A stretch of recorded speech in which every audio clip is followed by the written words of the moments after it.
بسم الله الرحمن الرحيم ألف لام را كتاب أحكمت آياته ثم فصلت من لدن حكيم خبير ألا تعبدوا إلا الله إنني لكم منه نذير وبشير وأن استغفروا ربكم ثم توبوا إليه يمتعكم متاعا حسنا إلى أجل مسمى ويؤت كل ذي فضل فضله وإن تولوا فإني أخاف عليكم عذاب يوم كبير إلى الله مرجعكم وهو على كل شيء قدير ألا إنهم يثنون صدورهم ليستخفوا منه ألا حين يستغشون ثيابهم يعلم ما يسرون وما يعلنون إنه عليم بذات الصدور وما من دابة في الأرض إلا على الله رزقها ويعلم مستقرها ومستودعها كل في كتاب مبين وهو الذي خلق السماوات والأرض في 6 أيام وكان عرشه على الماء ليبلوكم أيكم أحسن عملا ولئن قلت إنكم مبعوثون من بعد الموت ليقولن الذين كفروا إن هذا إلا سحر مبين نحمده ونصلي على رسوله الكريم اما بعد فاعوذ بالله من الشيطان الرجيم بسم الله الرحمن الرحيم رب اشرح لي صدري ويسر لي امري واحلل عقدة من لساني يفقهوا قولي رب زدني علما اللهم فقهنا في الدين اللهم علمهم الكتاب والحكمة رب يسر ولا تعسر وتمم لنا بالخير ربک نستعین السلام علیکم ورحمۃ اللہ وبرکاتہ۔ سورہ ہود 12ویں سپارے کے اندر میں اس کا جو تعارف تھوڑا سا یہ کہ یہ مکی صورت ہے اور جو اس کے مضامین ہیں جو اس کا مضمون ہے وہ بھی پچھلی صورتوں کے ہی مضامین کی طرح کا ہے۔ البتہ جو سورہ یونس کے اندر ہم نے پیغمبروں کے کچھ قصے پڑھے تھے تو وہ تھوڑے تفصیل میں نہیں تھے، مختصر تھے، یہاں ان کو تفصیل سے مطلب پچھلے یونس صورت کے اندر اختصار سے کام لیا گیا تھا، اب یہاں ان کی تفصیل بیان کی گئی ہے، بالخصوص حضرت نوح، حضرت ہود، حضرت صالح، حضرت شعیب اور حضرت لوط علیہ السلام کے واقعات جو ہیں ان کی زیادہ تفصیل آتی ہے۔ پھر اسی کے ساتھ جو ہے اللہ رب العالمین کا بتانا یہ مقصود تھا کہ اللہ کی نافرمانی بہت بڑی زور آور قوموں کو بھی تباہ کر دیتی ہے، جیسے حضرت ہود علیہ السلام کی قوم کو دیکھ لیں یا حضرت نوح علیہ السلام کی قوم کو دیکھ لیں کہ اللہ رب العالمین کی نافرمانی کی تو اللہ نے ان کو بھی تباہ و برباد کر دیا۔ اور جب انسان اس نافرمانی کی وجہ سے اللہ کے قہر اور عذاب کا مستحق ہو جاتا ہے تو چاہے وہ کتنے بڑے پیغمبر سے قریبی رشتہ ہی کیوں نہ رکھتا ہو، حضرت نوح علیہ السلام کے بیٹے ہمارے سامنے ان کی مثال ہے، جتنا بھی قریبی رشتہ کیوں نہ رکھتا ہو اس کا یہ رشتہ عذاب الہی سے اس سے نہیں بچا سکتا۔ تو حضرت لوط کی بیوی، حضرت نوح کے بیٹے ہو گئے، حضرت ابراہیم کے والد ہو گئے، یہ دیکھیں یہ تمام کے تمام واقعات کیا تھے، اللہ نے عبرت کے لیے واقعات بتائے ہیں۔ اس کے بعد اللہ رب العالمین نے بتایا کہ دین کے اوپر استقامت یہ اس کا حکم دیا گیا اور تاکید فرمائی گئی، اور ایک مرتبہ نبی کریم صلی اللہ علیہ وسلم نے فرمایا کہ مجھے سورہ ہود اور اس جیسی صورتوں نے بوڑھا کر دیا۔ ان صورتوں میں جو تنبیہات کی گئی ہیں اس کی بنا پر آپ کو اپنی امت کے بارے میں بھی یہ خوف لگا ہوا تھا کہ کہیں وہ بھی اپنی نافرمانی کی وجہ سے اسی طرح کسی عذاب کا شکار نہ ہو جائے۔ تو اگر ہم اپنے اندر موجود دیکھیں آج کل کے حالات کے اندر میں تو ہمارے پاس بھی وہی اقوام کے حوالے ہیں اور ہمارے پاس ابھی بھی اپنے اندر کی نفس کی اور نافرمانیوں کی وہی ہی کیفیات ہیں۔ ہمارے اوپر عذاب کیوں نہیں آ رہا؟ کیونکہ نبی کریم صلی اللہ علیہ وآلہ وسلم کی جو دعا تھی اس دعا کی وجہ سے ہم عذاب سے ٹلے ہوئے ہیں۔ جیسے اقبال نے کہا تھا کہ ہے کس کی یہ جرت کے مسلمان کو ٹوکے، حریت افکار کی نعمت ہے خدا داد، چاہے تو کرے کعبے کے آتش کدہ پارس، چاہے تو کرے اس میں فرنگی صنم آباد، قرآن کو بازیچہ تعویل بنا کر، چاہے تو خود ایک تازہ شریعت کرے ایجاد، ہے مملکت ہند میں ایک طرفہ تماشا، اسلام ہے محبوس مسلمان ہے آزاد۔ اسلام کو اتنا ہم نے پابند کر دیا ہے لیکن ہم خود آزاد ہیں۔ ہم اپنے دین کے حساب سے خود نہیں چلنا چاہتے، ہم دین کو اپنے حساب سے چلانا چاہتے ہیں۔ تو اللہ رب العالمین نے فرمایا کہ ایسی قومیں جو تھیں ان کو بھی میں نے تباہ و برباد کر دیا۔ اب اس کے ساتھ میں اللہ جو سورہ ہود کی ابتدا کر رہے ہیں کہ وما من مطلب پارے کی ابتدا وہ کسی اور کہ وما من دابۃ فی الارض الاعلیٰ للہ رزقها ویعلم مستقرها ومستودعها کل فی کتاب مبین، کہ اللہ ہر ایک زمین پہ چلنے والا کوئی بھی جاندار ایسا نہیں ہے جو انسانوں میں سے ہو، چرند پرند کے جس کے رزق اللہ نے نہ اس کو دیا ہو، اس کی ذمہ داری نہ اٹھائی ہو، کوئی ایسا جانور نہیں ہے انسانوں میں سے ہو۔ نافرمانی ہے ہوتا ہے کہ اللہ رب العالمین کی جو ناراضگی ہے، غصہ ہے، اس کی نشانی کیا ہے کہ اللہ رب العالمین رزق تنگ نہیں کرے گا، ٹھیک ہے، آپ کے اوپر انعامات تنگ نہیں کرے گا، وہ اپنی سجدوں کی توفیق چھین لے گا، آپ سے سجدے نہیں کروائے گا، سجدوں کی توفیق کو چھین لے گا۔ یہ اللہ کی نافرمانی اور اللہ کی ناراضگی کا جو ہے وہ ایک سگنل ہے، ایک سائن ہے کہ اللہ ہم سے سجدے چھین لیں گے، اس کی توفیق چھین لیں گے۔ پھر اس کے بعد یہ کہ جس کے متعلق وہ جانتا بھی نہیں ہے انسان کہاں جائے گا، کیا کرے گا، کہاں سے رزق ہے، وہ اس تمام کے تمام اسلوب جو ہیں، کام جو ہیں اللہ رب العالمین نے اپنے ذمہ لیے ہوئے ہیں۔ ہر ایک فرد کے پاس، ہر ایک گھر کے اندر، ہر ایک مخلوق کو، چاہے وہ پتھروں میں ہوتی ہے، چاہے وہ سمندر میں ہوتی ہے، چاہے زمین کی تہہ میں ہوتی ہے، آسمانوں پہ جہاں پہ بھی اللہ رب العالمین اسے اس کے گھر تک رزق پہنچا رہے ہیں۔ آیت 7 کے اندر، اور وہی جس نے آسمانوں اور زمین کو 6 دنوں میں پیدا کیا جبکہ اس سے پہلے اس کا عرش پانی پر تھا، تاکہ تم کو آزما کر دیکھے تم میں کون بہتر عمل کرنے والا ہے۔ اس سے پتہ کیا چلتا ہے کہ اللہ رب العالمین ہی نے سب کچھ بنایا، یہ تمام چیزیں جو بنائی گئی ہیں وہ اللہ رب العالمین ہی نے بنائی ہیں۔ اب اللہ کا جو عرش ہے اس کے متعلق حضرت عبداللہ بن عمر فرماتے ہیں کہ اللہ تعالیٰ نے 7ویں آسمان سے اوپر پانی بنایا اور پانی کے اوپر اپنے عرش کو بنایا۔ تو یہ مختصر علوم جو ہے اس کے اندر میں حدیث آئی ہے۔ تو اللہ کا جو عرش ہے وہ اوپر ہے، یعنی انتہائی بلند اور بالا ہے۔ اللہ سبحانہ و تعالیٰ نے باقی تمام چیزوں کو تخلیق کیا، عرش پہلے سے ہی موجود تھا، یعنی عرش کی تخلیق باقی مخلوق سے پہلے ہوئی، اور پانی کی تخلیق جس کا یہاں ذکر ہے وہ باقی مخلوق سے پہلے، اور باقی چیزوں کو پانی سے ہی پیدا کیا۔ اچھا، اس کا تھا کہ پیدا کیوں کیا؟ لیبلوکم، تاکہ وہ تمہیں آزمائے۔ ہر چیز میں اللہ رب العالمین نے ہمارے لیے آزمائش رکھی ہوئی ہے۔ میں صرف آزماؤں کہ میرا بندہ متقی پرہیزگار اگر ہے تو وہ کیا کرتا ہے، وہ میرے سامنے جھکتا ہے یا وہ اپنی بڑائیوں کے اوپر اپنی بڑائی بیان کرتا ہے اور اپنی نعمتوں کے اوپر تکبر کرتا ہے۔ پھر اسی کے ساتھ نبی کریم صلی اللہ علیہ وسلم نے فرمایا کہ اگر ابن آدم اپنے رزق سے اسی طرح بھاگے جس طرح موت سے بھاگتا ہے تو رزق اسے اسی طرح پالے گا جس طرح موت اسے پا لیتی ہے، یعنی انسان اپنے رزق سے نہیں بھاگ سکتا۔ اللہ نے فرمایا نا کہ وہ کہیں پہ بھی ہو، زمین کی تہوں کے نیچے بھی ہو، تب بھی میں اس کو رزق پہنچاؤں گا کیونکہ یہ میری ذمہ داری ہے۔ پھر آیت 9 کے اندر اللہ فرماتی ہیں وَلَئِنْ أَذَقْنَا الْإِنسَانَ مِنَّا رَحْمَةً ثُمَّ نَزَّعْنَاهَا مِنْهُ إِنَّهُ لَيَئُوسٌ كَفُورٌ، اگر کبھی ہم اس نعمت کو اگر ہم انسان کو نعمت سے نوازنے کے بعد اسے پھر محروم کر دیتے، اس کا رویہ کیا ہو جاتا ہے، وہ ناشکری کرنے لگ جاتا ہے۔ نعمتیں اللہ نے دی ہیں، زوال بھی اللہ دیتے ہیں، انسان اس کی ناشکری کرنے لگ جاتا ہے۔ کرنا کیا چاہیے تھا؟ ان کیفیات سے بالا تر ہو کر تکبر، فخر کچھ بھی نہیں کرنا چاہیے تھا، اس کے درمیان کی راہ اعتدال والی، کہ یہ میرا کمال نہیں ہے، یہ اللہ رب العالمین ہی کا کمال ہے کہ جس نے مجھے رزق پہنچایا ہے۔ اللہ رب العالمین ہر ایک فرد تک رزق کی ذمہ داری ان کی خود کی ہے، وہ پہنچائیں گے۔ تو اللہ نے کمال اپنی اوپر نہیں ہوتا کہ یہ میری ہی تھا، میں کما کے اور اس کو رکھ سکتی تھی، میرے پاس تھا، اتنی قابلیت تھی، اتنا ہنر میرے پاس موجود تھا۔ اللہ نے فرمایا ایسا کچھ بھی نہیں ہے، رزق میری ذمہ داری تھی، میں نے ہی پہنچانا تھا۔ مشکلات آتی ہیں، تکلیف آتی ہیں، انسان اس کے اندر میں گڑ گڑاتا ہے، اللہ کے سامنے جاتا ہے، لیکن اللہ فرماتے پھر اس کے برعکس جب اسے خوشی دیتا ہوں، میں اسے رزق کی پرواہ نہیں دیتا ہوں، پھر وہ کیا کرتا ہے، مجھے بھول جاتا ہے۔ ٹھیک ہے، انسان رحمتوں میں ہی محروم کر دیتا ہے اللہ کو، جب شکر کے مقام پر اللہ کو یاد کرنا چاہیے تھا تو اسی حالت میں جو ہے وہ اللہ کو بھول دیتا ہے۔ پھر آیت 11 میں اللہ رب العالمین صبر کرنے والوں کے متعلق بتا رہے ہیں، وہ لوگ جنہوں نے اچھے کام بھی کیے اور جنہوں نے صبر بھی کیا، اولئک لہم مغفرۃ واجر کبیر، یہی لوگ ہیں جن کے لیے بخشش بھی اور بہت بڑا اجر بھی ہے۔ اب اجر میں ہونا کیا چاہیے؟ ان کی اس تکلیف کو اللہ دور کر دیتا ہے جو انہوں نے صبر کیا، اچھے حالات پیدا کر دیتے ہیں، عمل صالح کی کثرت کرتے ہیں، یعنی ان سے عمل صالح کروائیں گے۔ پھر ایسے لوگوں کے درمیان ان کو بٹھانا شروع کر دیتی ہیں جو اللہ کی یاد دلاتے ہیں۔ اصل میں زندگی جو اللہ نے ہمیں دی ہے نا، وہ اصل امتحان ہے ہمارا کہ ہم نے اس کو گزارنا کیسے ہے۔ یہ جو دنیا ہے نا، اس کو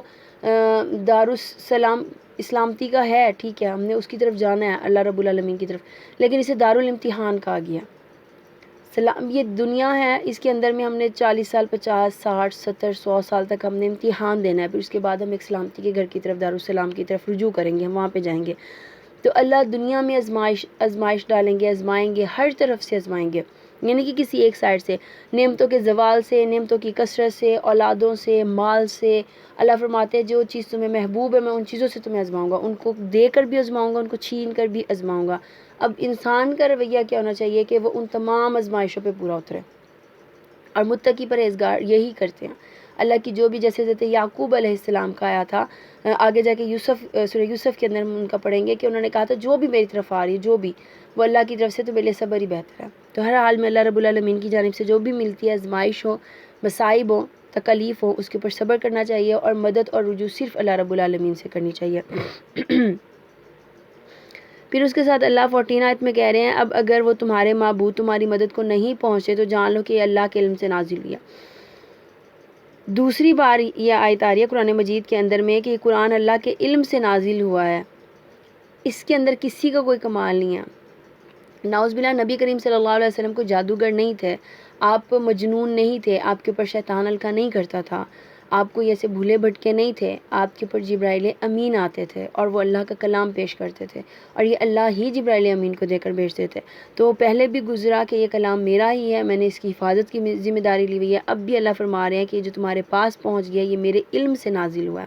یعنی میں نے اپنے علم سے اس کو نازل کیا۔ اب تمہارا کام کیا ہے؟ تم نے سر تسلیم خم کرنا ہے، تم نے ماننا ہے، اور پھر سلمی کافہ کرنا ہے، اسلام کے اندر پورے کو پورے داخل ہونا ہے۔ پھر اسی کے ساتھ اللہ رب العالمین کہتے ہیں کہ جو لوگ بس دنیا کی زندگی ہی طلب کرتے ہیں تو میں ان کو دنیا کی زندگی میں ہی مگن کر دیتا ہوں، خوشنما بنا کے دے دیتا ہوں ان کو، تاکہ وہ دنیا کی زندگی کے اندر اس کی اٹریکشن کے اندر اتنے زیادہ پیچھے اس کے بھاگتے رہیں کہ وہ مجھے ہی بھول جائیں۔ اللہ گمان کے ساتھ میں معاملے کرتا ہے، تو اللہ فرماتے ہیں کہ جو مجھے ہی بھول جائے گا تو میں قیامت کے دن اس کو بھول جاؤں گا۔ دنیا میں وہ صرف مال کی حرص اور لالچ کے پیچھے لگا رہا ہے تو میں اس کو ایسے ہی آخرت کے دن بھی میں اس سے بالکل ہی ختم کر دوں گا، اور وہاں پر انسان کے پاس سوائے حسرات کے کچھ بھی نہیں ہوگا۔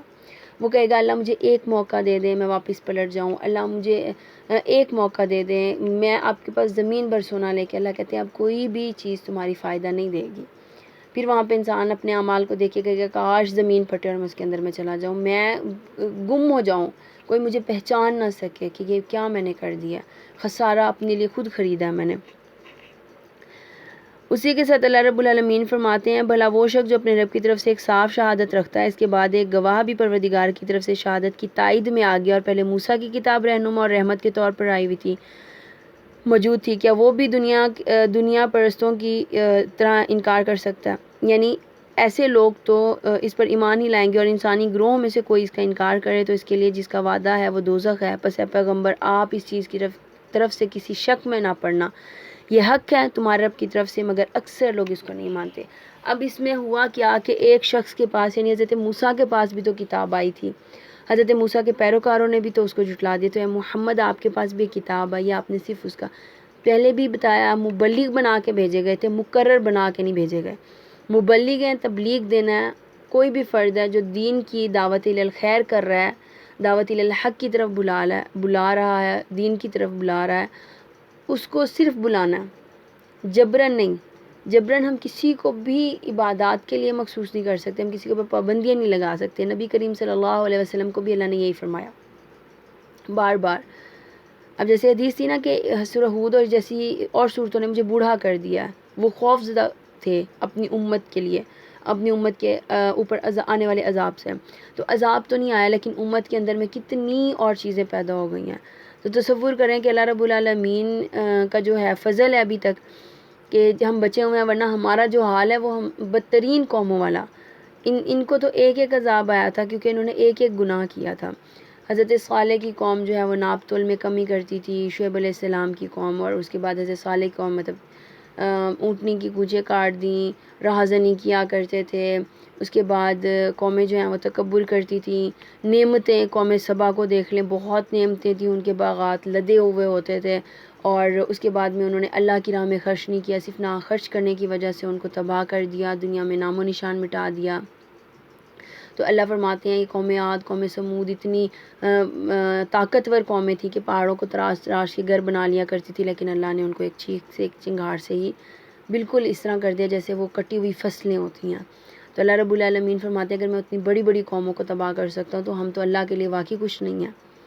ہمارے پاس تو وہ جذبے بھی نہیں ہیں، ہمارے پاس وہ حوصلے بھی نہیں ہیں۔ اور اس کے بعد میں دیکھیں کہ صحابہ کرام کی اگر جماعت کو دیکھا جائے تو اللہ کا انعام پھر ایسے لوگوں کے لیے اترتا ہے جو اللہ پہ توکل کرتے ہیں، بھروسہ کرتے ہیں، اٹھتے بیٹھتے اللہ سے رجوع کرتے ہیں۔ تو ہمارے اندر تو صحابہ کرام کی بھی صفات موجود نہیں ہیں۔ تو وہی کہ اللہ رب العالمین کا فضل ہے جو ہم بچے ہوئے ہیں، ورنہ اس میں ہمارا کوئی کمال نہیں ہے۔ اور یہاں پہ بھی نبی کریم صلی اللہ علیہ وسلم کو یہی کہا جا رہا ہے کہ اے نبی، آپ بس اس چیز کو پیش کرتے رہیں جو میں نے آپ کی طرف اتاری ہے، اور آپ کی شہادت یعنی جبرائیل امین آ کے آپ کو شہادت دیتے ہیں، گواہی دیتے ہیں۔ اور یہ کام تو حضرت موسیٰ کے ساتھ بھی اس کی قوم نے کیا تھا۔ حضرت موسیٰ بارہا ان کو تبلیغ دیتے رہے، بتاتے رہے اور بلاتے رہے۔ انہوں نے کیا کیا، 1 ماہ عذاب آتا، پھر اس کے بعد توبہ کرتے، استغفار کرتے، اللہ عذاب کو ٹال دیتے، پھر وقفہ لیتے، اس کے بعد پھر نافرمانی کرتے، چلا پھر اور عذاب۔ یہ لگاتار 5 عذاب جن میں سے یہ خون کی بارش، ٹڈیوں کا، جوؤں کا، ان تمام کا آنا، یہ اللہ رب العالمین نے ان کو وقفے سے دیا تھا عذاب۔ اس کے باوجود ایسی نڈر قوم ایسی ڈٹی ہوئی رہی، اکڑی رہی اپنی نافرمانیوں کے اوپر۔ اور اس کے ساتھ میں دیکھیں کہ اللہ نے فرمایا کہ لعنت ہی ہوتی ہے ظالموں کے اوپر، جو ظالم ہوتے ہیں ان کے اوپر اللہ کی لعنت ہی ہوتی ہے، پھر اللہ ان کو ہدایت نہیں دیتے ہیں۔ پھر اس کے ساتھ اللہ فرما رہے ہیں ان ظالموں پر جو خدا کے راستے سے روکتے ہیں، اس کے راستے کو ٹیڑھا کرنا چاہتے ہیں اور آخرت کا انکار کرتے ہیں۔ وہ زمین میں اللہ کو بے بس کرنے والے نہ تھے اور نہ اللہ کے مقابلے میں کوئی ان کا حامی تھا۔ انہیں اب وہ دوہرا عذاب دیا جائے گا، وہ نہ خود کسی کی سن سکتے تھے اور نہ خود ہی وہ کچھ سنا سکتے تھے۔ اب اللہ رب العالمین کتنی بڑی بات کر رہے ہیں کہ جو اللہ کے راستوں سے روکتے ہیں، دین کی طرف آنے سے، خیر کی طرف آنے سے، کوئی بھی ہو، وہ نفس ہوتا ہے، اپنے اہل و عیال ہیں، آپ کے دوست احباب ہیں، کوئی بھی ہے، اگر آپ کو دین سے روک رہا ہے، آپ کو کسی ایسی شریعت کے کام سے کرنے سے روک رہا ہے کہ جی آپ نے یہ کیا تو آپ کو نقصان ہوگا، تو سمجھ جائیں کہ وہ آپ کا خیر خواہ تو نہیں ہے۔ کیونکہ اللہ فرماتے ہیں میرے راستے سے روکنے والا، منافق بھی یہی کام کرتے تھے نا۔ جب جنگ احد تھی تب دیکھا کہ بہت زیادہ کثرت میں بھی تھے اور یہ بھی، تو کھڑے ہو گئے ساتھ میں۔ بدر میں دیکھا یہ تو بہت زیادہ کم لشکر ہے۔ پھر اس کے بعد تبوک، کل ہم نے تبوک پڑھی، تبوک کے اندر میں ان کے احوال کیا تھے، عذر پیش کرتے رہے تھے، تو وہ بھی دین کو اپنے مطابق لینا شروع کر دیتے تھے، اور وہ بھی دین سے پھر مسلمانوں کو کہ جی اگر تم شکست جب ہوئی تھی احد میں، اگر تم مدینہ میں رہتے، مدینہ سے باہر نہ جاتے تو تم مارے نہ جاتے، تمہارے جو مطلب ہیں بھائی اور اہل و عیال وہ شہید نہ ہوتے، یہ نہ ہوتا، مطلب بہت زیادہ انہوں نے باتیں کی تھی۔ تو دین سے روکنا تھا، کیا ہے اتنی گرمیوں کے اندر میں جنگ کرنا ضروری تھا، فصلیں تیار تھیں، فصلوں کو کاٹ لیتے، تو دین سے روکنا۔ اور یہ آج کے دور میں بھی ہو رہا ہے، کوئی دین کے لیے نکلنا چاہے، یہ جگہ نہیں ہے، کوئی بھی نماز نہیں پڑھا، آپ نے کیوں پڑھنی ہے، اس طرح کی اور بھی بہت ساری چیزیں آ جاتی ہیں ہمارے پاس۔ کوئی بھی پردہ نہیں کر رہا، سارے ایسے بیٹھے ہوئے ہیں، آپ کو کیا پڑھی ہے کہ آپ نے پردہ شروع کر دیا، چھوڑیں اس کو، کوئی نہیں دیکھ رہا، یہاں پہ کوئی نہیں غیر محرم آئے گا، چھوڑ دیں، آپ پردہ نہیں کریں، اور ہم ان کی باتوں میں آ جاتے ہیں۔ تو دیکھنا یہ ہے کہ ہمارے پاس جو ہمارے قریبی رشتہ دار ہیں یا ہمارے اہل و عیال ہیں، ہمارے دوست احباب ہیں، یا ہمارا اپنا خود کا نفس ہے، کہیں وہ ہمیں اللہ کے کاموں سے تو نہیں روک رہا، کہیں وہ بھی ظالم تو نہیں بنا ہوا کہ وہ ہمیں دین کے کسی کام میں سبقت نہیں لینے دے رہا۔ اگر ایسا ہے تو اس برائی کو دور کریں، ختم کریں۔ پھر اس کے بعد اللہ رب العالمین نے فرمایا کہ آپ ان قوموں کے اوپر جو بھی ہم نے ان کو مال کی کثرت اور اسباب دیے ہیں تو ان کے اوپر آپ غم نہ کھائیں، اور اللہ کی تبلیغ کرتے رہیں، اللہ کا پیغام ہر ایک فرد تک پہنچاتے رہیں، بغیر کسی لالچ کے، بغیر کسی کہ مجھے قرآن کہتا ہے نا اجر تو اللہ رب العالمین ہی دیں گے، ٹھیک ہے۔ دنیا کے اندر میں لالچ بھی نہیں ہونا چاہیے، اپنی بڑائی کا جو ہے لالچ وہ بالکل بھی نہیں ہونا چاہیے کہ میں ہر جگہ پہ میں کہلایا جاؤں، میری واہ واہ ہونی چاہیے، لوگ پہچانے مجھے۔ ہمیں اپنی پہچان کروا کے کرنا کیا ہے؟ دین اللہ کا، کلام جو ہے قرآن وہ اللہ کا، اللہ علم جو ہے وہ بھی اللہ کا۔ اس کے بعد میں دیکھیں ہمارا کمال تو اس میں کچھ بھی نہیں ہے، اگر ہم اللہ کی طرف لوگوں کو بلا رہے ہیں تو وہ بھی اللہ نے ہمیں چنا ہوا ہے، اس میں ہمارا کہیں کوئی کمال نہیں ہے، کمال صرف اللہ رب العالمین کی ذات کا ہے کہ اس نے اٹھایا اتنے لوگوں کے مجموع کے اندر میں سے اور اس نے اپنی رحمت جو ہے وہ ہمارے اوپر ڈال دی۔ اسی لیے دین اللہ رب العالمین کی رحمت اور اللہ کی رضا ہے۔ اسی کے ساتھ جو آیت ہمارے پاس 30 ہے اور اے قوم اگر میں ان لوگوں کو دھتکار دوں تو اللہ کی پکڑ سے کون مجھے بچائے گا، تم لوگوں کی سمجھ میں کیا اتنی سی بات بھی نہیں آتی۔ ہر نبی نے یہ بات کہی تھی، جب وہ سمجھاتے تھے قوم ان کو ریجیکٹ کر دیتی تھی، قوم ان کو کہتی تھی کہ ہم نے آپ کو جلا وطن کر دینا ہے، اگر آپ باز نہ آئے ہم آپ کو سنسار کر دیں گے، ہم آپ کو سولی پہ چڑھا دیں گے، ہم آپ کو اس جگہ سے باہر نکال دیں گے۔ تو وہاں پر انہوں نے کہا کہ اے میری قوم میں ان لوگوں کو دھتکاروں جو میرے اوپر ایمان لے کے آئے ہیں۔ اچھا ایک مقام پر نا ام مکتوم صحابی تھے، نابینا تھے، تو نبی کریم صلی اللہ علیہ وآلہ وسلم کے پاس نا سرداران قریش آئے ہوئے تھے۔ تو ام مکتوم آئے، ان کو کوئی ضرورت یا کوئی حاجت ہوگی آپ سے بات کرنے کی، ان کو ضرورت تھی، تو وہ آئے تو نبی کریم صلی اللہ علیہ وسلم نے نا ان کو تھوڑا سا اگنور کیا کہ ام مکتوم دیکھ تو نہیں سکتے۔ تو اس کے بعد سرداران قریش بیٹھے ہوئے تھے، اللہ نے فوراً آیت نازل فرمائی، اور آیت کے بعد میں اللہ نے کہا کہ اے نبی آج کے بعد یہ کام نہیں کرنا، آپ کے لیے افضل وہ ہے جو اسلام میں داخل ہوا ہے، آپ نے سب سے پہلے اس کو فوقیت دینی ہے۔ اور ام مکتوم نے آپ کو نہیں دیکھا لیکن آپ نے تو ام مکتوم کو دیکھ لیا تھا، اور اللہ کی نظر میں سب سے زیادہ وہی ہے پسندیدہ جو سب سے زیادہ تقوی والا ہو۔ تو اللہ کے نزدیک پھر سرداران قریش تو کوئی اہمیت نہیں رکھتے تھے، پھر اللہ کے نزدیک تو صحابی رسول ہی اہمیت کے حامل تھے۔ تو یہاں پر بھی دیکھیں کہ اللہ فرماتے ہیں جو بھی دین کے اندر میں آ رہا ہے تو آپ نے یہ دیکھنا ہے، کم درجے کا بھی آ رہا ہے، ٹھیک ہے، اور اعلیٰ درجے کا بھی آ رہا ہے، تو درمیان میں کوئی نہیں ہے کہ ہم نے اعلیٰ کے ساتھ میں معاملہ الگ کرنے اور کم درجے کے ساتھ میں نہیں۔ ہمارے لیے دین کے اندر داخل ہونے والا ہر ایک فرد برابر ہے، ہر ایک فرد برابر ہے۔ تو اسی کے ساتھ میں بھی کہ میں ایسے لوگوں کو کیوں ریجیکٹ کروں جو کم درجے کے ہوں، یہ کیا ضروری ہے کہ بھئی ہم نے اوپر کے لیول کے ہی لوگوں کو صرف کرنا ہے؟ اور دیکھیں تکبر سب سے زیادہ آتے اوپر کے لیول کے لوگوں میں ہے۔ جو ہم نے 9واں سپارہ پڑھا تھا اس میں یہی تو تھا، شعیب علیہ السلام کو جب انہوں نے دعوت دی تھی تو ان کے سرداروں نے ہی سب سے پہلے تکبر کیا تھا، اس قوم کے بڑے لوگوں نے، اور ان کی دیکھا دیکھی سب نے کیا۔ فرعون ہمارے پاس سب سے بڑی مثال ہے، فرعون نے خود جو ہے موسیٰ علیہ السلام کو ریجیکٹ کر دیا، دھتکار دیا، انہوں نے کہا کہ موسیٰ میں مانتا ہی نہیں ہوں تمہیں کہ تم اللہ کے نبی ہو کیا تم؟ موسیٰ کیا کبھی وہ مکالمہ پڑھے نا جو انہوں نے حضرت موسیٰ فرعون کا، جو انہوں نے حضرت موسیٰ کے ساتھ کیا تھا، مطلب ان دونوں کا، وہ جب دربار میں گئے تھے اور پھر انہوں نے آپس میں بات کی تھی، اور فرعون کا تکبر والا انداز، پھر اسی کے ساتھ میں کہ حامان سیڑھیاں لگاؤ، میں موسیٰ کے رب کو جاننا چاہتا ہوں، میں اوپر آسمان پہ چڑھنا چاہتا ہوں، یہ موسیٰ جو آج کھڑا ہو کے بنی اسرائیل کی آزادی کرے، اس کے بعد تو کچھ بھی نہیں ہے، یہ تو خود بھاگ گیا تھا۔ تو مطلب ایسے ایسے جملے، اور اس کے باوجود دیکھیں اللہ رب العالمین نے عبرت کا نشان بنا کے اسے کھڑا کر دیا۔ اور موسیٰ علیہ السلام کو آج بھی قرآن کے اندر میں سب سے زیادہ واقعات حضرت موسیٰ کے ہیں، اور آج بھی لوگ انہیں اللہ کے نبی کی حیثیت سے ہی جانتے ہیں کہ وہ بنی اسرائیل میں آئے تھے۔ تو اللہ فرماتے ہیں کبھی بھی آپ نے کم درجے کے لوگوں کو خود سے دور نہیں کرنا، ان کو یہ نہیں کہ بھئی یہ کم درجے کے لوگ ہیں ان کو بعد میں دیکھ لیں گے، ابھی ہمارے پاس بڑے سردار آئے ہیں تو ہم نے ان سے بات کر لینی ہے، نہیں۔ اللہ نے فرمایا دین کے لیے سبقت کرنے والا آپ کے لیے افضل ترین ہے، بس۔ اللہ نے کوئی معیار نہیں رکھا، صرف اپنے دین اور اپنی شریعت کا معیار رکھا ہے، جو اس کے مطابق ہے وہی افضل ہے، جو اس سے نیچے ہیں وہ میرے لیے کوئی بھی معنی نہیں رکھتا۔ پھر اس کے ساتھ اللہ رب العالمین نے آیت لے کے آئے کہ اے محمد، کہ یہ لوگ کہتے ہیں کہ شخص نے یہ سب کچھ خود ہی گھڑ لیا۔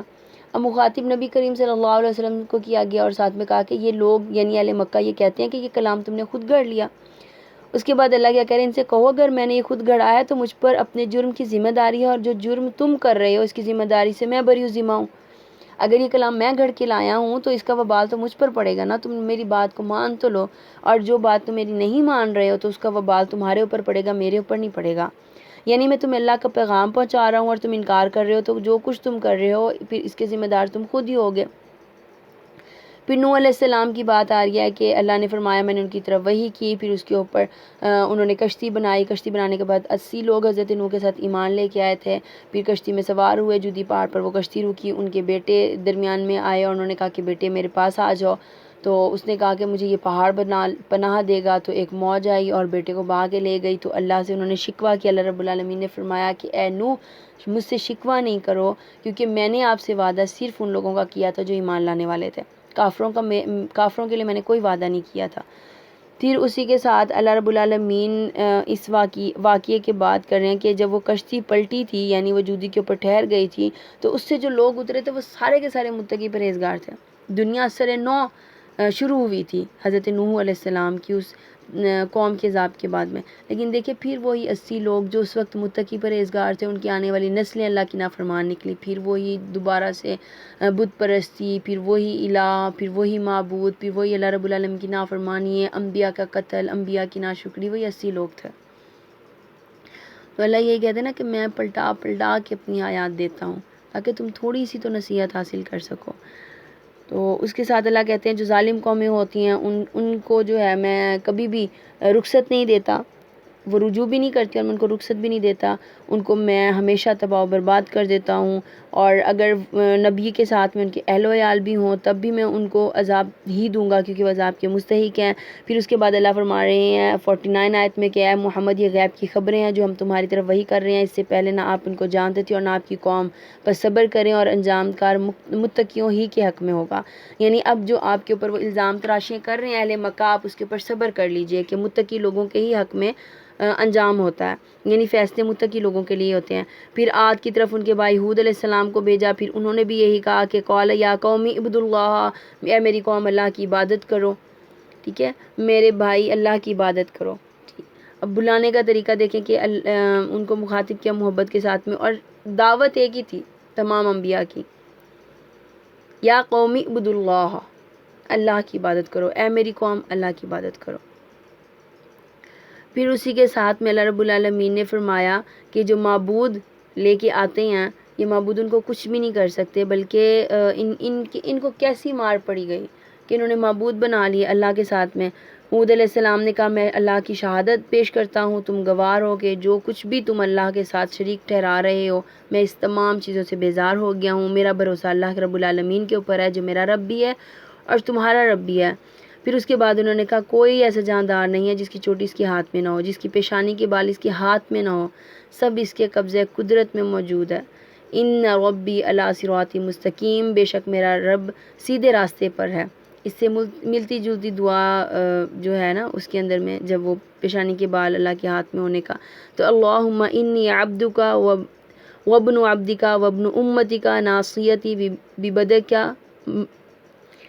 ماضی فی حکمک عدل فی قضائک اسألک بکم اسمی ہوا لکم سمیت به نفسک او انزلتہ فی کتاب او علمتہ احدا۔ اب اس پر دیکھیں یعنی انسان اپنے آپ کو اللہ کے حوالے کر دے پوری طرح، اللہ میں تیرے قبضے میں ہوں، پوری طرح تیرے کنٹرول میں ہوں، اس لیے میری ساری ضروریات بھی تو ہی پوری کرے گا، میرا رنج، میرا غم، میرا ان تمام پریشانیوں کو تو دور کرے گا، قرآن کو میرے سینے کی بہار بنا دے گا۔ یہ دعا اس کے بعد میں اللہ نے فرمایا اگر تم اس تمام چیزوں سے منہ پھیر لو گے جو پیغام دے کر میں نے تمہارے پاس بھیجا تھا، یعنی میرے نبیوں سے منہ پھیر لو گے تو میں تمہیں ایک بڑے قریب کے عذاب سے ڈراتا ہوں، اور جب بھی میرا حکم آ گیا تو اس سے میں ایک لمحہ بھی پیچھے نہیں ہٹتا۔ اب اس میں نبی کریم صلی اللہ علیہ وسلم نے فرمایا کہ قیامت کے دن جہنم سے ایک گردن نکلے گی جس کی 2 آنکھیں ہوں گی جن سے وہ دیکھتی ہوں گی، اور 2 کان ہوں گے جن سے وہ سنتی ہوں گی، اور ایک زبان ہوگی جس سے وہ بولتی ہوگی، اور وہ کہے گی کہ مجھے 3 قسم کے لوگوں پر مسلط کیا گیا، ہر سرکش جبار پر، اللہ تعالیٰ کے ساتھ دوسروں کو معبود بنانے والوں پر، اور تصویر بنانے والوں پر،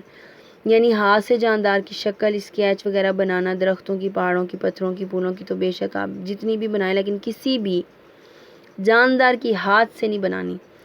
اگر ضرورت پڑے کچھ بتانے کے لیے تو صرف اشارے کے طور پر کر لیں، لیکن اسکیچ جو ہوتے ہیں وہ نہ بنائیں۔ مجسمہ سازی سے منع کیا گیا کیونکہ پہلی قومیں مجسمہ سازی کی وجہ سے بھی تباہ ہوئی تھی۔ حضرت ابراہیم کی قوم کوئی کام نہیں کرتی تھی سوائے مجسمے بنانے، اور یہی تھا نا کہ حضرت ابراہیم نے پھر ان تمام کے تمام بتوں کو توڑ دیا تھا۔ پھر اس کے ساتھ اللہ کہہ رہے ہیں کہ حضرت ابراہیم کو ہم نے خوشخبری دی بیٹے کی، یعنی حضرت سارہ کی، شاید وہ 90 سال کی 80 سال کی تھی، اس کے بعد انہوں نے کہا مجھے بیٹا کیسے ہو سکتا ہے۔ ان تمام کے بعد اللہ نے فرمایا ہمارے بھیجے ہوئے فرشتے تھے جو لوط کی، حضرت ابراہیم سمجھ گئے صرف مجھے بیٹے کی خوشخبری دینے کے لیے تو فرشتے نہیں آتے، انہوں نے کہا معاملہ کیا، انہوں نے کہا ہم لوط کی طرف بھیجے گئے ہیں۔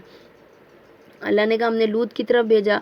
اپنے فرشتوں کو، تو انہوں نے ان کو دوہرا عذاب دیا۔ دوہرا عذاب حضرت لوط علیہ السلام کی قوم کے اوپر کیا تھا کہ زمین پوری کی پوری ٹکڑے لے گئے، جہاں وہ آباد تھے اس کو آسمان پر لے کر الٹا کر دیا اور وہیں سے پٹک دیا ان کو، پھر اس کے ساتھ میں ان پہ پتھروں کی بارش کی، نشان زدہ پتھر، یعنی ہر پتھر کے اوپر نشان لگے ہوئے تھے۔ تو اللہ رب العالمین نے نبی کریم صلی اللہ علیہ وسلم نے فرمایا جس شخص کو تم قوم لوط کا عمل کرتے ہوئے دیکھو تو فاعل اور مفعول دونوں کو قتل کر دو، یعنی ایسے لوگوں کو قتل کر دو۔ پھر اس کے ساتھ میں اللہ نے جو تمام احوال بتائے لوط علیہ السلام کی، یہ قصے طویل قصے ہم نے پڑھے ہوئے ہیں۔ اس کے ساتھ اللہ نے فرمایا پتھر بھی برسائے گئے تھے۔ پھر اللہ رب العالمین کی دی ہوئی جو مہلت ہے مومنین کے لیے ہوتی ہے، یعنی اللہ رب العالمین مومنین کو مہلت دیتے ہیں ایک وقت تک کے لیے، یعنی قیامت تک کے لیے۔ پھر اس کے بعد اللہ کہتے ہیں میری پکڑ آتی ہے، اگر کوئی مانے تو ٹھیک ہے، اگر کوئی نہ مانے تو میری پکڑ ہوتی ہے۔ پھر شعیب علیہ السلام نے بھی یہی تبلیغ کی تھی، میرے بھائیوں میں تم سے کوئی اجر نہیں طلب کرتا، میرا اجر اللہ رب العالمین کے پاس ہے، بس تم میری بات کو مانو اور اپنے رب کو پہچان لو، یعنی میں جس چیز کی تمہیں دعوت دیتا ہوں تم اس کی طرف راغب ہو جاؤ، اس کو مان لو۔ تو انہوں نے کہا تھا ہم تمہیں تو بھولا ہوا اور شعیب علیہ السلام ہم تو تمہیں کچھ بھی نہیں سمجھتے۔ اب وہاں پر دیکھیں کہ نبی انہی کے درمیان میں کھڑا کیا جاتا تھا تاکہ لوگ اس کی زبان کو اچھے سے سمجھ سکیں۔ اب جو اتنے سالوں میں وہاں پہ رہتے رہے، نبی کریم صلی اللہ علیہ وسلم کی مثال دیکھ لیں، 40 سال رہے، صادق اور امین بن کے رہے، جیسے ہی نبوت پیش کی لوگوں نے کہا یہ تو جھوٹا ہے۔ تو ہر نبی کے ساتھ یہی حالات ہی رہے تھے، ان کی قوم کے اندر کے لوگوں نے ہی ان کو جھٹلانا شروع کر دیا تھا۔ پھر اللہ نے فرمایا کہ جو میرے عذاب ہے میں اس میں کوئی بھی تاخیر نہیں کرتا۔ ہمارے اوپر تاخیر جو ہے نا وہ تھوڑی سی مہلت اس لیے کہ اعمال کی بنا پر ہم اپنے اعمال کر لیں، اور ہمارے پاس عذاب نہیں ہے، ہمارے پاس قیامت ہے۔ ان قوموں کے پاس عذاب تھے، تو اللہ نے فرمایا میرا عذاب جو ہے نا وہ زیادہ دیر ٹھہرنے والا نہیں ہوتا، نہ تب میں قوموں کو تبلیغ دیتا ہوں، نبی بھیجتا ہوں، اس کے بعد ان کو نصیحت کرتا ہوں، واعظ کرتا ہوں، اگر وہ نہیں مانتے پھر میں ان کو تباہ و برباد کر دیتا ہوں، پھر ان کی جگہ پہ ایک نئی قوم کو کھڑا کر دیتا ہوں۔ اور یہ سلسلہ نبی کریم صلی اللہ علیہ وسلم تک چلتا رہا تھا۔ پھر اس کے بعد اللہ نے حکم دیا کہ نماز کو قائم کرو دن کے دونوں سیریوں کے اوپر، یعنی فجر میں بھی اور مغرب کے وقت میں بھی، اور کچھ رات گزرنے پر یعنی عشاء پڑھو۔ ان الحسنات یذہبن السیئات ذالک ذکروا للذاکرین، در حقیقت نیکیاں جو ہیں وہ برائیوں کو دور کر دیتی ہیں، یہ ایک یاد دہانی ہے ان لوگوں کے لیے جو اللہ کو یاد کرنے والے ہیں۔ اگر کوئی گناہ ہو جائے تو انسان نڈر نہ ہو، اس کے اوپر اکڑے نہ، اور اس گناہ کو کمال نہ سمجھے کہ گناہ ہو گیا تو اللہ نے مجھے پکڑا نہیں ہے تو اس میں کمال ہے، بلکہ وہ فوراً سے گر پڑے، سجدہ کرے، توبہ استغفار کرے، صدقات دے اور نمازوں کی کثرت کرے، کیونکہ نماز گناہوں کو دھونے والی ہوتی ہے۔ پھر اسی کے ساتھ اللہ فرما رہے ہیں آپ صلی اللہ علیہ وسلم کو صبر کیجیے، اللہ نیکی کرنے والوں کا اجر کبھی بھی ضائع نہیں کرتا، جو نیک لوگ ہوتے ہیں اللہ ان کا اجر کبھی بھی ضائع نہیں کرتا۔ پھر اللہ فرماتے ہیں آسمانوں اور زمین میں جو کچھ چھپا ہوا ہے سب اللہ کے قبضے قدرت میں ہے، اور تمام کے تمام معاملے اسی کی طرف ہی واپس پلٹائے جاتے ہیں، یعنی اللہ رب العالمین ہی کی پاس تمام کے تمام معاملات پلٹائے جاتے ہیں، لوٹائے جاتے ہیں۔ سورہ یوسف ہے، پس منظر سورہ یوسف کا الحمدللہ سب کو ہی پتہ ہوگا کہ یہ واقعہ تھا۔ اہل مکہ نے سوال کیا آ کے نبی کریم صلی اللہ علیہ وآلہ وسلم سے کہ جی یہ جو مصر میں آباد کیسے ہوئے تھے؟ یوسف علیہ السلام تو فلسطین کے تھے، یعقوب علیہ السلام وہاں آباد تھے، تو یہ وہاں سے اٹھ کے مصر کیسے آئے تھے؟ کیونکہ مصر ان کا اپنا علاقہ تو نہیں تھا۔ تو پھر اس کے بعد اللہ نے یہ تمام واقعات بتائے قصہ یوسف کے، وہ کیسے کیسے ان کو جب کنویں میں ڈالا گیا، اور اس کے بعد میں تو اللہ رب العالمین نے حضرت یوسف کو مرتبہ بھی دیا، مقام بھی دیا، اور ایک مقام پر جا کے اللہ فرماتے ہیں کہ اے نبی آپ کے احوال، یعنی نبی کریم صلی اللہ علیہ وسلم کی زندگی بھی حضرت یوسف علیہ السلام جیسی ہی تھی۔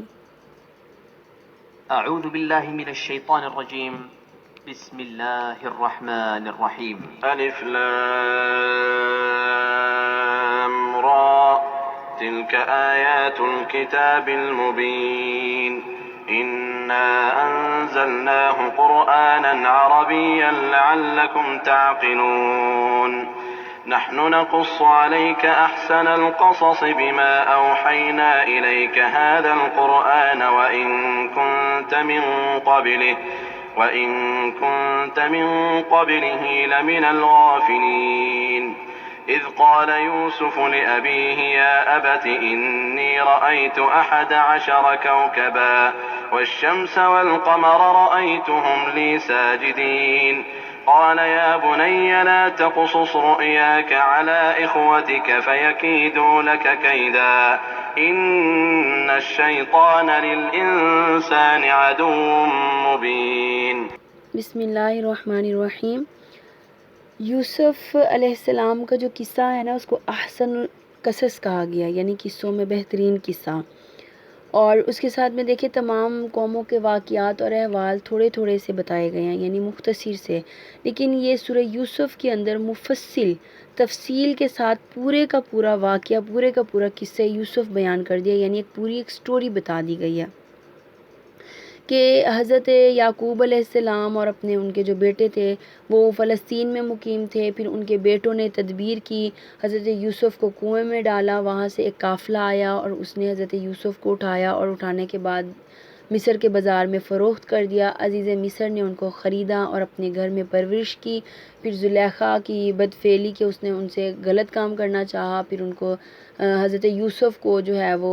قید خانے میں ڈال دیا گیا، پھر اس کے بعد بہت عرصے کے بعد بادشاہ کو خواب آیا تو اس کی تعبیر کے لیے یوسف سے رجوع کیا گیا، یوسف علیہ السلام نے خواب کی تعبیر دی، پھر ان کو وزارت عطا کی گئی یعنی خزانچی بنایا گیا، پھر اس کے بعد میں جب بادشاہ کی وفات ہوئی تو یہ بادشاہ بنے اور قحط آیا تو بھائی واپس پلٹے، یہ بھائیوں کو پہچان گئے، بھائی ان کو نہیں پہچان پائے تھے، اور اس کے بعد انہوں نے پھر ایک تدبیر کی، اپنے بھائیوں کے جو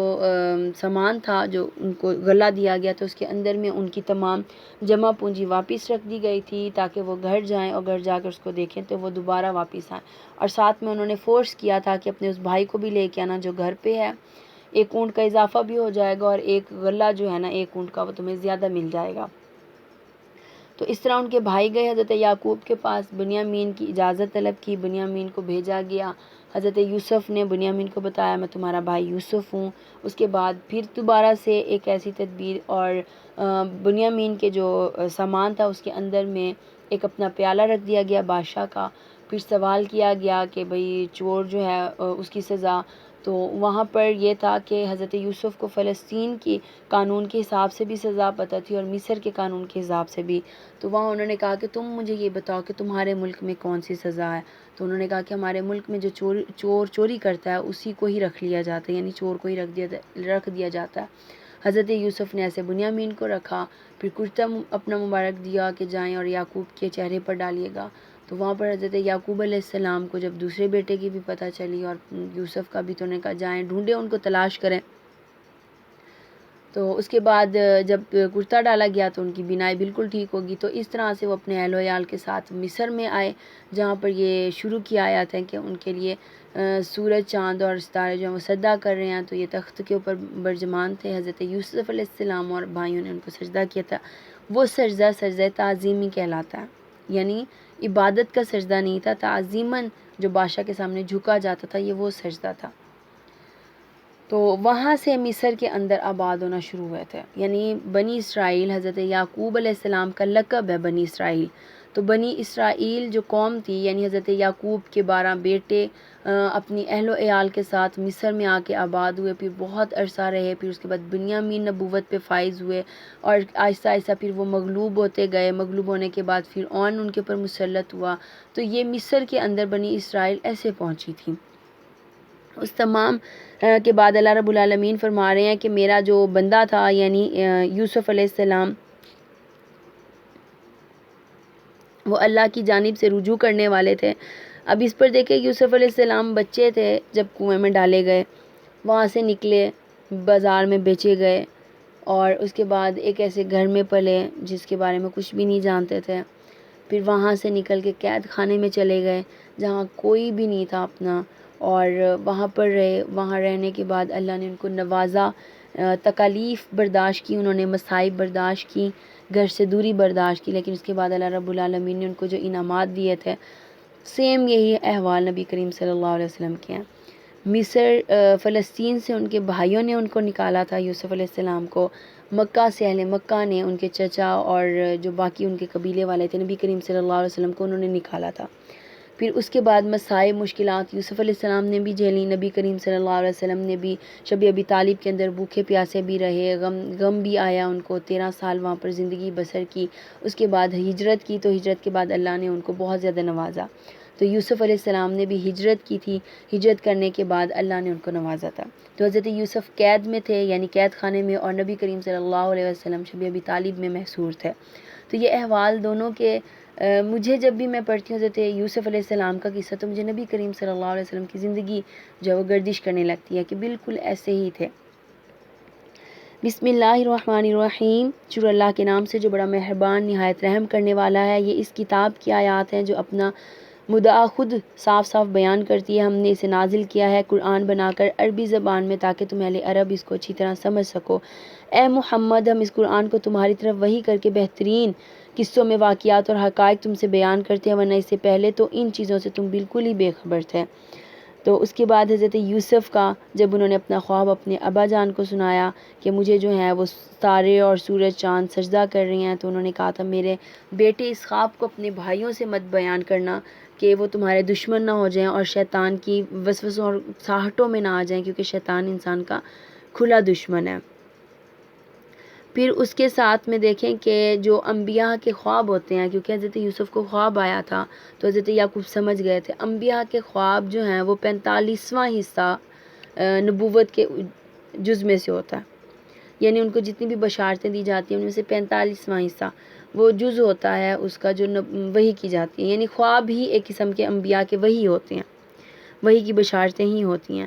پھر اسی کے ساتھ اللہ نے فرمایا حقیقت یہ ہے کہ یوسف علیہ السلام اور اس کے بھائیوں کے قصے میں ان پوچھنے والوں کے لیے بہت بڑی نشانیاں، یعنی اہل مکہ کے لیے، اگر تو یہ عبرت حاصل کریں۔ پھر اللہ نے اس قصے کو خود ہی بہترین قصہ بنا دیا۔ پھر اس کے ساتھ اللہ رب العالمین نے فرمایا کہ انہی میں سے ایک کہنے والے نے کہا تھا یوسف کو قتل نہ کرو، نبی کریم صلی اللہ علیہ وسلم کو بھی قتل کرنے کی بہت سازشیں کی گئی تھیں، تو ان میں سے بھی یہی تھا کہ ان کو جلا وطن کر دیتے ہیں، قتل نہیں کرتے ہیں۔ تو یوسف علیہ السلام کو بھی ان کے بڑے بھائی نے کہا تھا قتل مت کرو، کسی کنویں میں ڈال دو، کوئی نہ کوئی آتا جاتا لے جائے گا، یا اس کا معاملہ تمام ہو جائے گا، کچھ بھی ہو جائے گا۔ پھر اسی کے ساتھ اللہ رب العالمین کہتے ہیں کہ جب وہ رات میں روتے پیٹتے اپنے والد کے پاس آئے تھے اور آ کے کہنے لگے، عذر کیا پیش کیا تھا کہ جی ہم کھیل کود میں مشغول ہو گئے تھے تو یوسف کو ایک بھیڑیا آ کے کھا گیا۔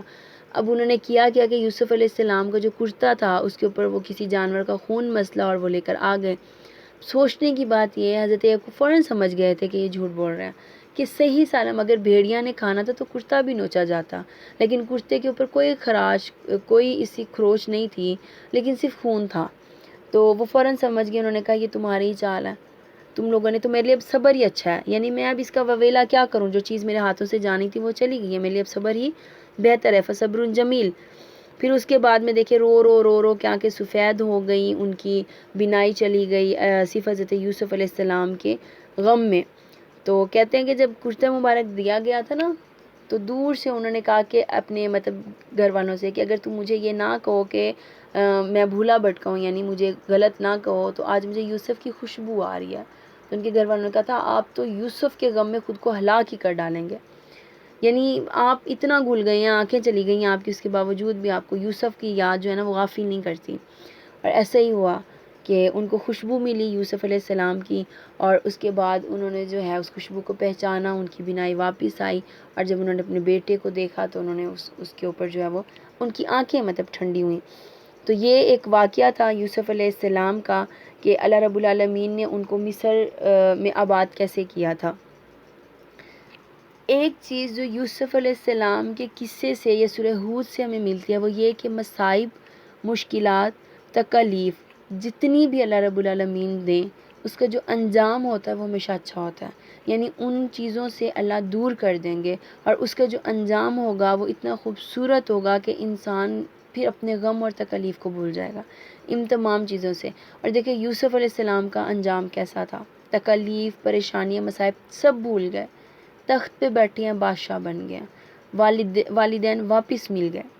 بھائی واپس مل گئے، قبیلہ واپس مل گیا، کنبہ واپس مل گیا، تو بہت خوش قسمتی تھی ان کی کہ ان کو وہ تمام مل گئے۔ تو اللہ مصائب، مشکلات لائیں گے، اپنے پسندیدہ بندوں کو جو ہے اللہ رب العالمین لازماً چنیں گے اپنے دین کے لیے، اپنے دین کی سربلندی کے لیے۔ تو اللہ رب العالمین سے دعا ہے کہ اللہ ہمیں بھی اس طرح کے صبر کی توفیق عطا فرمائے جو حضرت یعقوب اور حضرت یوسف اور نبی کریم صلی اللہ علیہ وآلہ وسلم نے کیا تھا۔ وآخر دعوانا ان الحمد للہ رب العالمین، سبحانک اللہم وبحمدک، اشہد ان لا الہ الا انت، استغفرک واتوب الیک۔ السلام علیکم ورحمۃ اللہ وبرکاتہ۔